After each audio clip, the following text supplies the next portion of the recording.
right, welcome to Amplify REI. I'm really excited to have Roberto on here with us today. We're going to be discussing Roberto's investing careers thus far, things he's learned.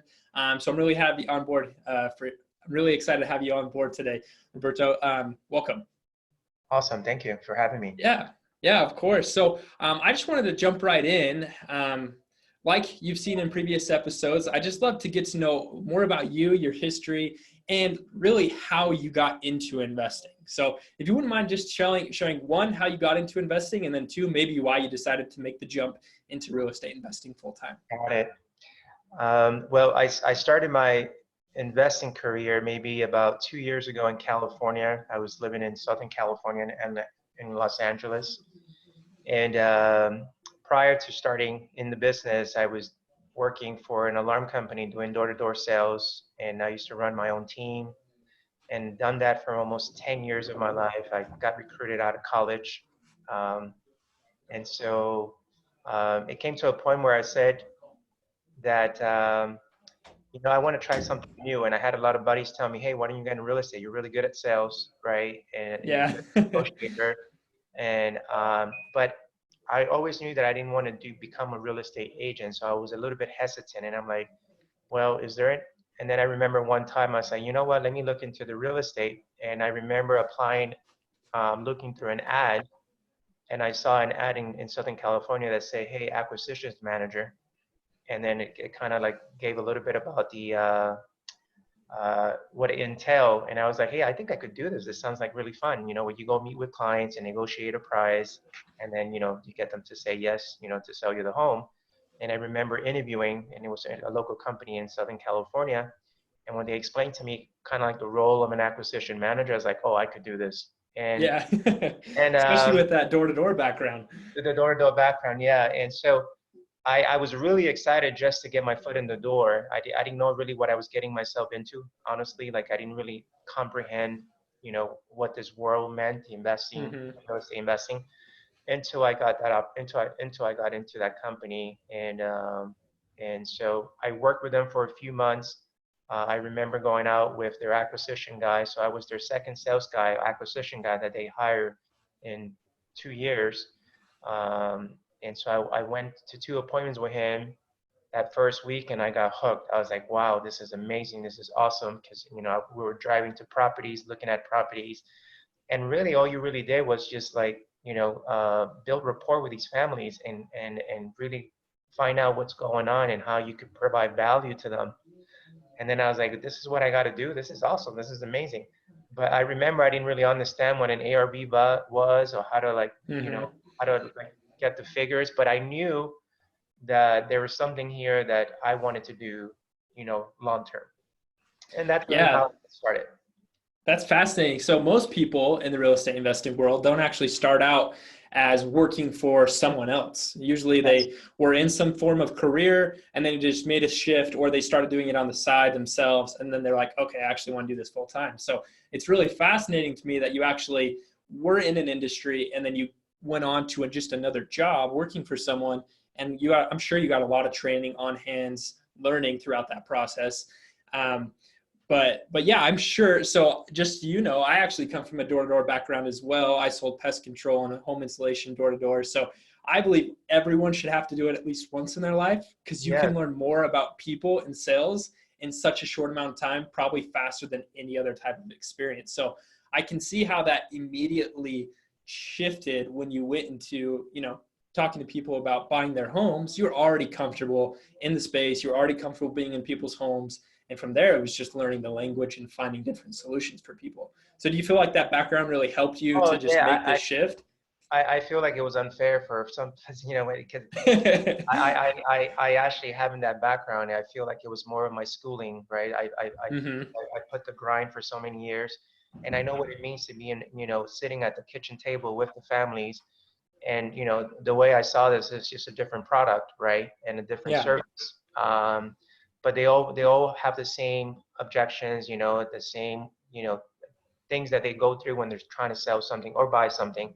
So yeah, I think that was an advantage. And so it became a lot easier for me to be able to negotiate. I just needed to learn just, you know, how to price a home, how to Yeah, negotiate just price the and all that stuff. more the nitty gritty of how to actually structure Yeah. a deal. You had all those actual skills. You just needed um, the knowledge to go with it. So, Yes. well, that's exciting. I'm happy you made the change, because obviously it's been a huge benefit to your life, and hopefully will continue to be a benefit. Back then, what were you guys doing to find homes? Were you just driving for dollars, bandit signs, running marketing online? What were you guys Yeah. doing?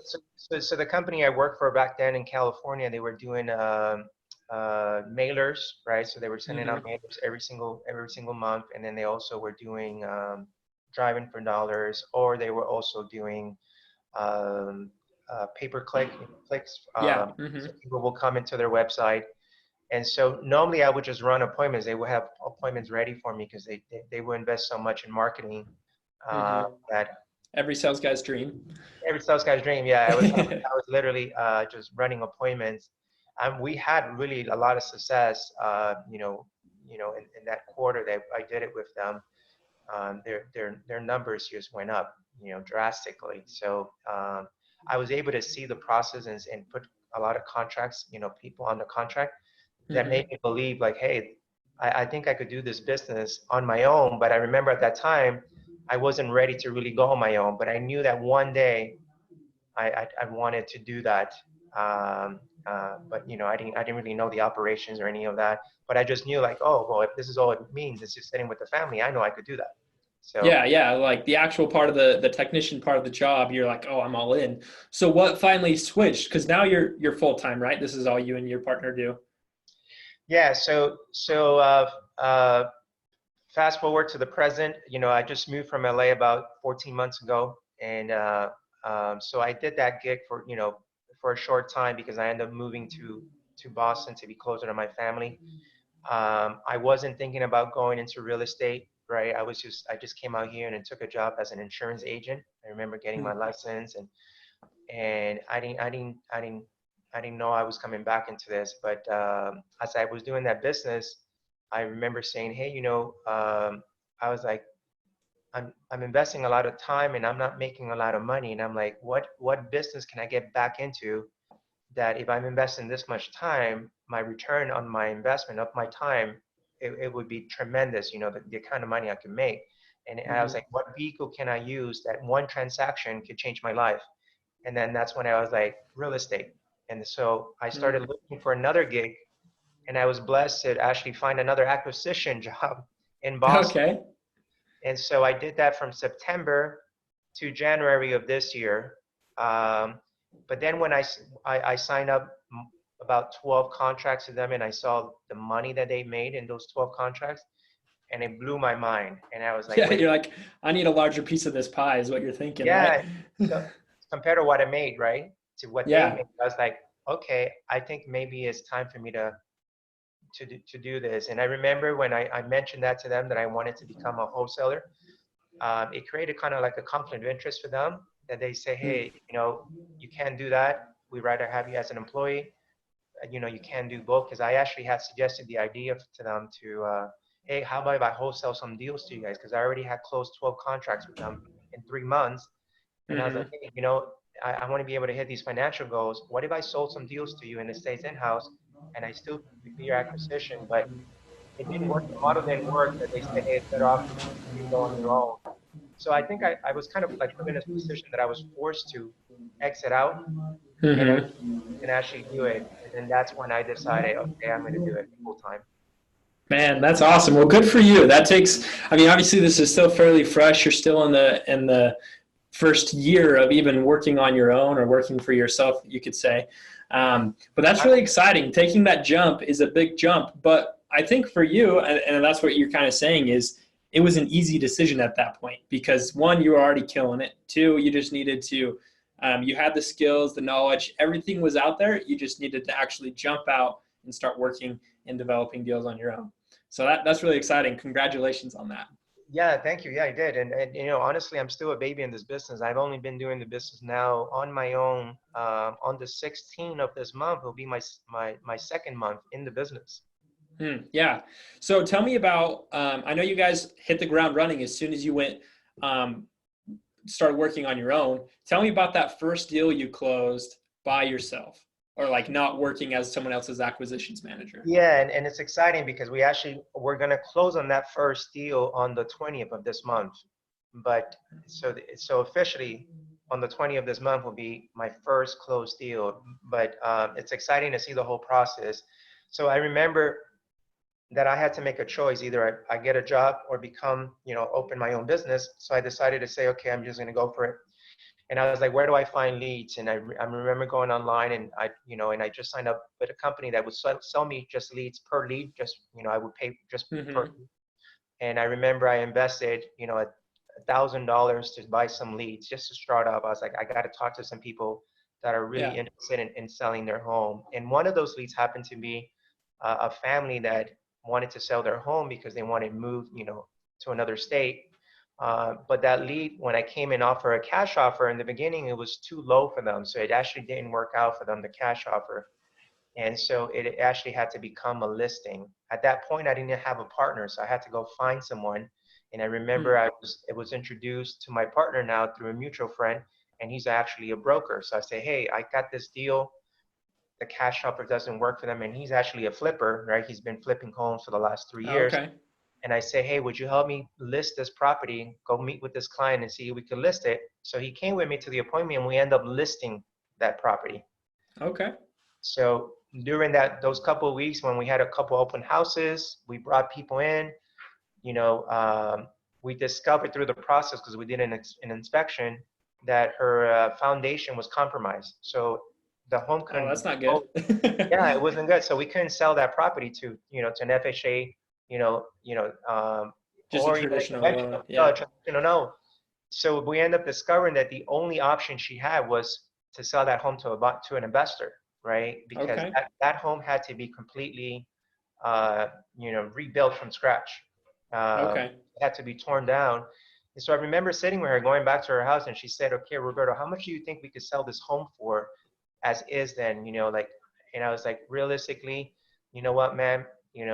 Honestly, I would say between 100 and 120, right? I wanted to keep it because I knew that if I was going to buy the deal, it had to make sense for me to buy this deal to make a profit, right? Mm-hmm. Yeah, definitely.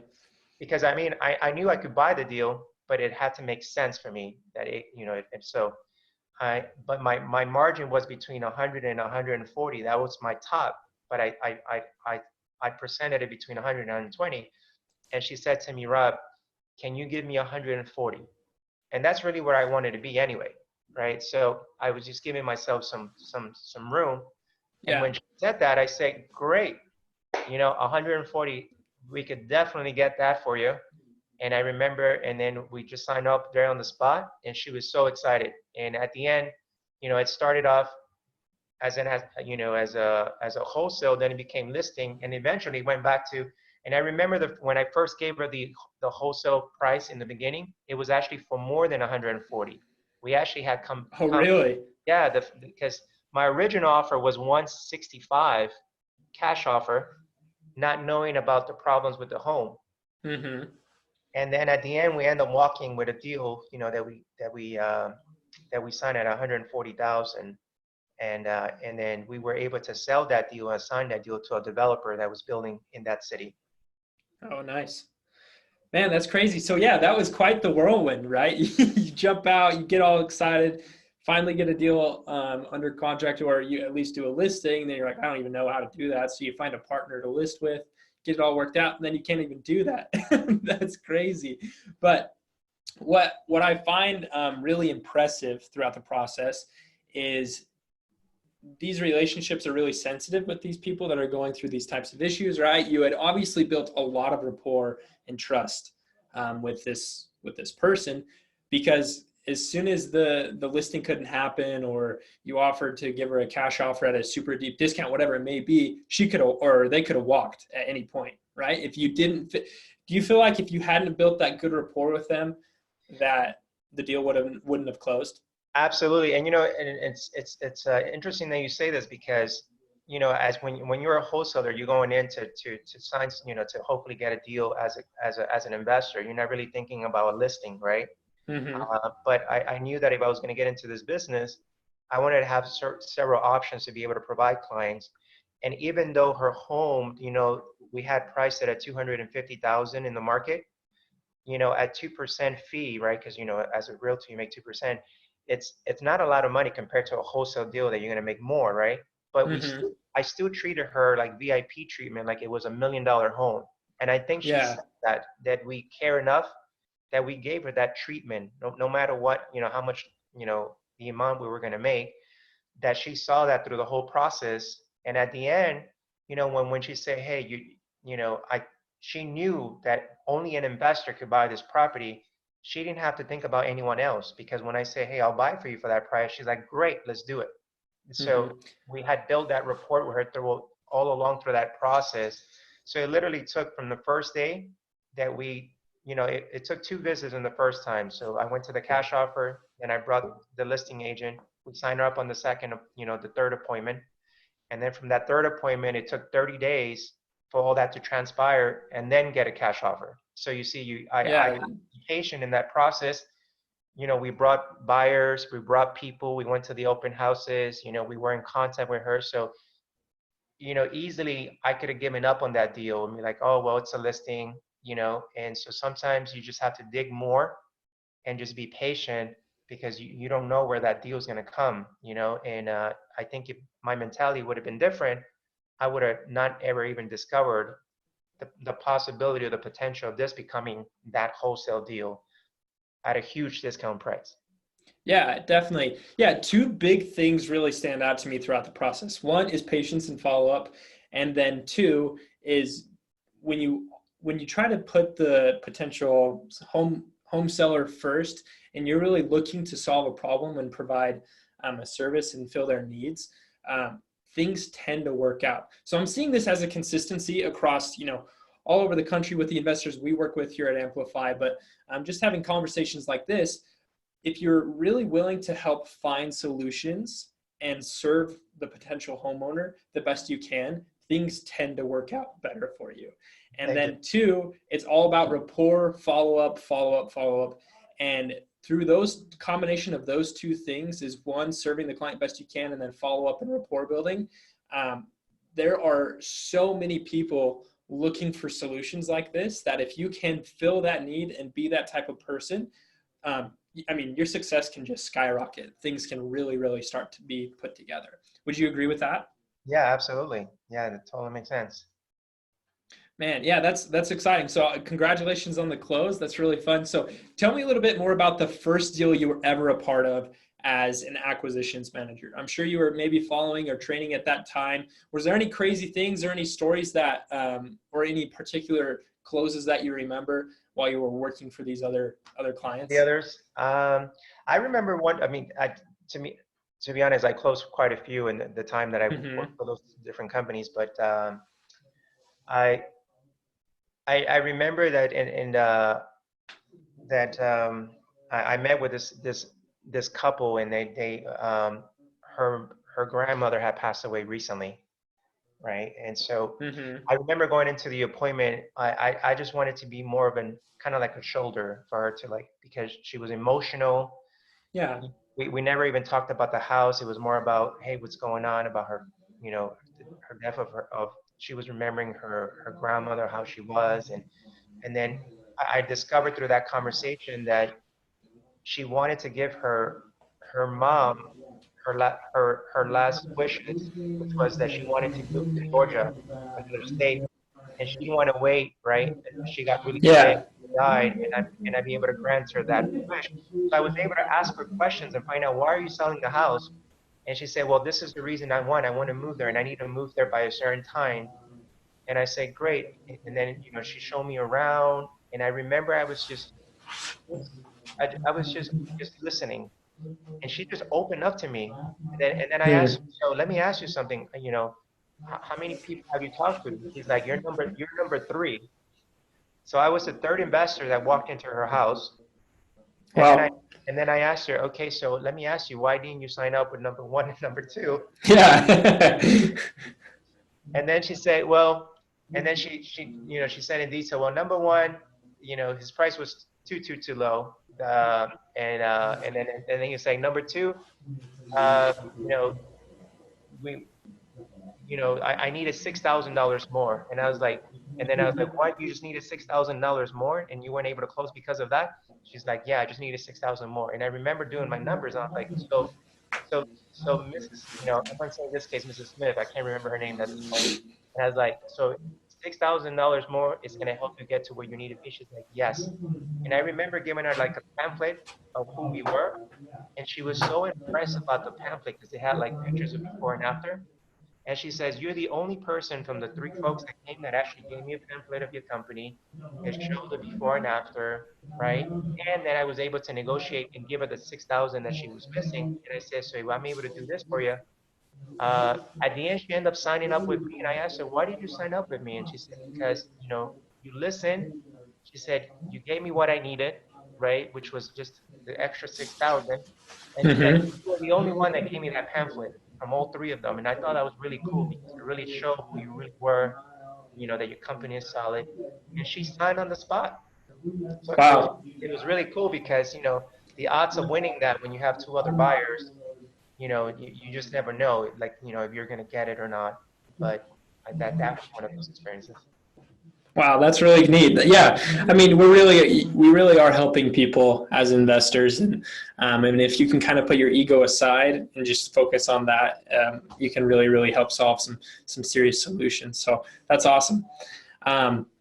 Well, two last questions for you. One was your most recent deal that same one that we were referring to earlier, that with the listing, or did you have you closed one more recently than that? No, no, no. No, I have another deal that we just signed up during this time that I started the business because I've only done two deals. Okay. Okay. My my Cool. my last deal though, that last deal that I just signed, because I'm learning the business, I actually had to sign. I bought a piece of land and I had to sign it to a buyer, and they were going to close on the 13th of this month, and then they backed out last minute. So I got to experience what that means when you're in this business. And Yeah, that can be pretty heartbreaking sometimes, I think. yeah, so the assignment fee on this was going to be $40,000 on this deal, right? And it was a Wow. quick, right? And so we were like excited. We were like, wow, off the bat, right? And they backed out last minute, but because I had a good relationship with the seller and their attorney, we were able to save the deal. And then immediately what I did is I started looking at developers in the area, right? So I had to be creative and say, okay, who else do I know? Because I'm new in the business. I don't know a lot of buyers. So I Yeah. remember going into the MLS and finding buyers that buy properties in that area who's been developing in this Yeah, smart. city, in this city is Dorchester. And immediately I remember just sending a few texts, and within 30 minutes I had the deal assigned. And Wow. um, and this one's pretty solid, and we got the seller on board, and we got her again on board and excited. And so it was a huge lesson for me. You can't just count, saying just because you put something in assignment. And I made a rookie mistake. I didn't ask for a deposit. Oh yeah. Say, but these are the lessons you learn, right? So these are really Yep. valuable things you can learn. Yeah. I sorry, did you have anything else on that? No, no, no. That's it. I mean, I think for people that start a business, these are things you learn as you go and do the business. And I would have never learned that unless this happened, because they backed out and there was no deposit. So it was a huge lesson for me. But now I know from all the deals from this point on, now I know, okay, I got to get a deposit. Got to get a deposit. Man, that's a great little lesson. I want to talk a little bit more about how you found that buyer. So this is actually one of the things I've learned. One of the best ways to find buyers is doing exactly what you did. So let's say you get a home under contract on Main Street or whatever, and you don't have a buyer for it. But the best thing to do is, one, start looking up on the MLS or county records who's been buying homes in that market already or been flipping them, and just searching that around, and then just sending them an email or giving them a call or shooting them a text. Because those people are already buying homes in that area. They're already interested in the neighborhood. They're already interested in the market.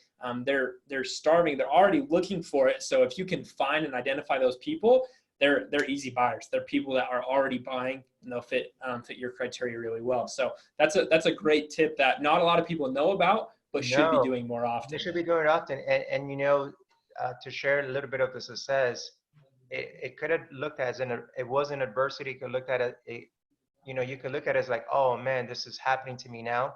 And you have Hmm. the choice to say, okay, so we turn something that looked negative into what's the lesson.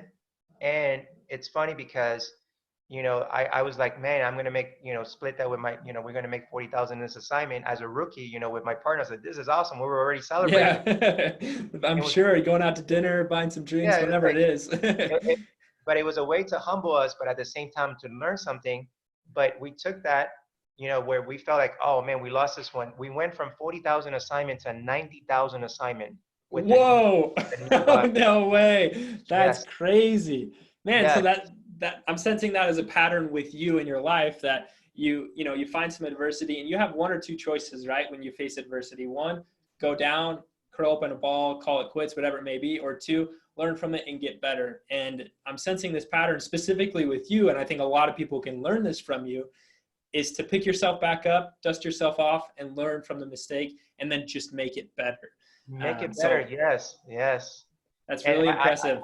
yeah, it was. I was so grateful because the new buyer was solid, and these guys are like big players in this market.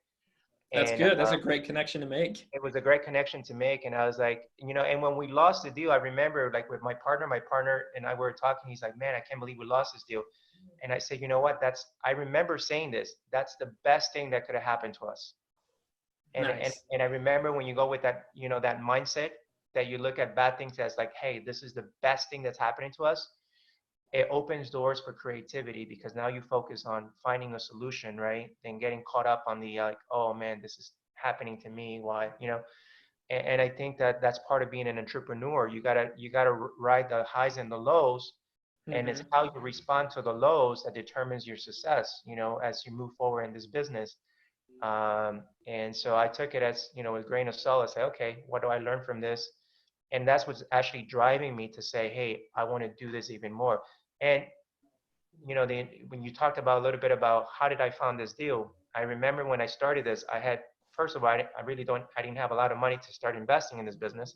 Hmm. So how I found this deal is that we started looking up names of pre-foreclosures, and so we went online and got all the pre-foreclosures from the city, and we Hmm. looked up their phone numbers manually, right? So we looked up their phone numbers, their addresses, and we started dialing. I remember we started dialing Just for dialing, dialing, dialing. like 2 to 4 hours a day, me and my Wow. partner and I, and that's how we found that deal. And we found that deal in our first week that we started dialing, and Wow. then and that was a lesson for us that it works. You just got to you got to be willing to put the grind. It's not going to come easy. Um, Yeah. I know where I want to head, and I want to be one of the big players, but I still have a long way to go, and I still have so much to learn. But it just shows you that the deals are out there. You just got to be willing to, you know, do some of the legwork. Yeah, definitely. And people's circumstances are always changing. Even if you had talked to someone 6 months ago or even a month ago, they could be in a completely different situation where maybe they need your help and your Yeah, solutions now. So that's why one, rapport and follow up is so important. Even if they aren't a deal, it's just continuing to build that good relationship with people because it's only going to pay you dividends moving forward. So that's exciting. Well, I just want to say congratulations on the two deals thus far, and hopefully you'll many more to come. So let's end just on this final question. If you could go back and give, relatively, you're kind of still new in the game as far as doing it on your own, but obviously you've been working these deals for quite a while now, just for other people as well. If you could go back and give someone that's literally like, I decided today, I'm going to get into real estate investing, what advice would you give them getting started? I would say just the best advice I could give or share is that make sure that your decision is firm. Like decide that you're going to do this, right? Once you make Mm-hmm. that decision, the rest is history because, all of a sudden God, the universe supports you in that, right? Because if you made that decision, and the other thing is become a student, of your craft. I've been spending, no joke, since I started. I've been watching more videos, more podcasts, from all the greats out there, Mm-hmm. studying so I can become better at this. How do I become better at this area, this area? And so I say become a student of your craft, right? Yeah. Uh, and not be afraid. Um, it's okay that there might be fear that is it going to work or not. But I would say just go for it. If it's something that you want to do, the only way you're going to learn it is by stepping into it. That's it. Yeah. Yeah. And it's super fascinating to me. I mean, that's fantastic advice. I think it's great advice. You should commit, go all in. But it's fascinating to me, even though you had been working in this industry, you'd closed so many deals working for other people. As soon as you stepped out and really took the leap on yourself, you're already learning lessons you hadn't even learned before. Yes. And there's so much more real life experience when you actually commit and go for something compared to just having one foot in, one foot out, or just doing it on the weekends or whatever it may be. If you really, really want to get into real estate investing, it doesn't have to be expensive. You just have to be willing to put in the time, put in the effort, and just become a student, just like you said. So I think that's fantastic, fantastic advice. So awesome, Roberto. Well, do you have any other final thoughts with us? Are we good to go? No, we're good. Thank you for Awesome, having me. man. Awesome. Well, thank you for so much for being on the show today, Amplify REI show. We're going to continue to roll this out every single week to provide, anybody that's interested in the real estate investing space, more information, more content, and just another great place to find real people that are living in the real estate investing trenches all the time. So I keep out for the next episode. We're excited to keep rolling this out. Thanks, guys. Thank you. Take care. Bye.